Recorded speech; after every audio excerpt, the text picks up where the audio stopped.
Retrouve dans cette vidéo les notions importantes à retenir sur les énergies du mouvement. Revoyons ensemble les 3 parties importantes du cours.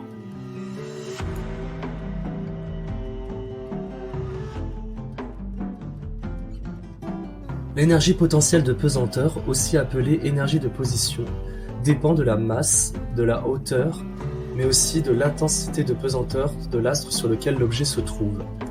Par exemple, plus l'objet est lourd ou plus il tombe de haut et plus il fera de dégâts, donc plus il a d'énergie.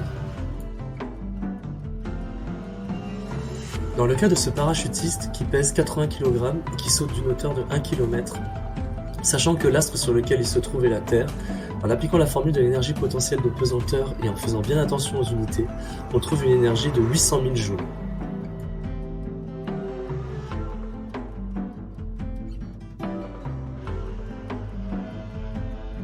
L'énergie cinétique d'un objet dépend non seulement de sa masse, mais également de sa vitesse au carré.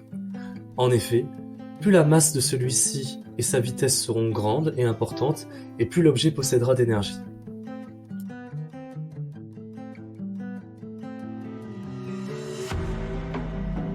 Dans le cas de cette voiture d'une masse de 1,5 tonne et qui roulerait à une vitesse de 100 mètres par seconde, connaissant la formule et en l'appliquant, en faisant attention aux unités, on trouve alors une énergie de 7 500 000 joules.